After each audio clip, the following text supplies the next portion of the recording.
Hello everyone, today trapping rain water problem solve பண்ண போகிறோம். ஐட் அப்படின்னு சொல்லிட்டு ஒரு அரே கொடுத்துட்றாங்க இந்த இமேஜில் இருக்கிற மாதிரி.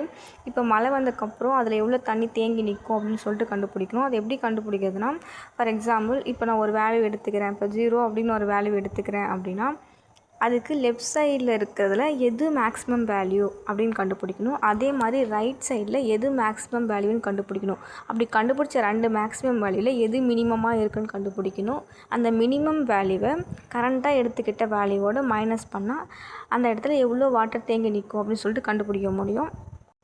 நான் 2 பாயிண்டர் யூஸ் பண்ணி சால்வ் பண்ண போகிறேன். ஸோ லெஃப்ட் சைட்லேருந்து 0லேருந்து ஸ்டார்ட் பண்ண போகிறேன். ரைட் சைட்லேருந்து லாஸ்ட் இண்டெக்ஸ்லேருந்து ஸ்டார்ட் பண்ண போகிறேன். அண்ட் லெஃப்ட் சைடில் மேக்ஸிமம் வேல்யூ கண்டுபிடிக்கிறதுக்காக இனிஷியலாக வந்து ஸ்டார்டிங் இண்டெக்ஸ் தான் நான் மேக்ஸிமம் வேல்யூவாக அசைன் பண்ணிக்கிறேன். அதே மாதிரி ரைட் சைடில் மேக்ஸிமம் வேல்யூ கண்டுபிடிக்கிறதுக்கு லாஸ்ட் வேல்யூவை மேக்ஸிமம் எடுத்துக்கிறேன். அண்ட் எவ்வளோ வாட்டர் தேங்கி நிற்குன்னு கண்டுபிடிக்கிறதுக்காக இனிஷியலாக வாட்டர் இஸ் ஈக்குவல் டு அப்படின்னு 0ன்னு எடுத்துக்கிறேன். அண்ட் எது வந்து 2 மேக்ஸிமம் வேல்யூவில் எது மினிமமாக இருக்குதுன்னு கண்டுபிடிக்கிறதுக்காக ஒரு இஃப் கண்டிஷன். மேபி லெஃப்ட் சைடில் இருக்கிறது மேக்ஸிமம் வேல்யூவாக இருந்துச்சு அப்படின்னா அப்படியே லெஃப்ட் சைடை மூவ் பண்ணிவிட்டு அந்த மேக்ஸிமம் வேல்யூவை அப்டேட் பண்ணுறதுக்காக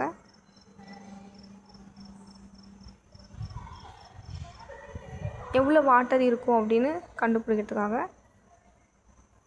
அந்த மேக்ஸிமம் வேல்யூவை கரண்ட்டாக எடுத்துங்கிற வேல்யூவோட மைனஸ் பண்ணால் கிடைக்கும்.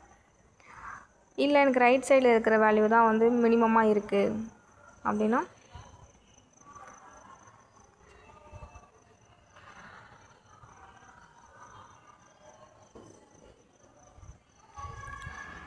ரைட் சைடில் கிடைச்ச மேக்ஸிமம் வேல்யூவை கரண்ட்டாக எடுத்துக்கிற வேல்யூவோட மைனஸ் பண்ணால்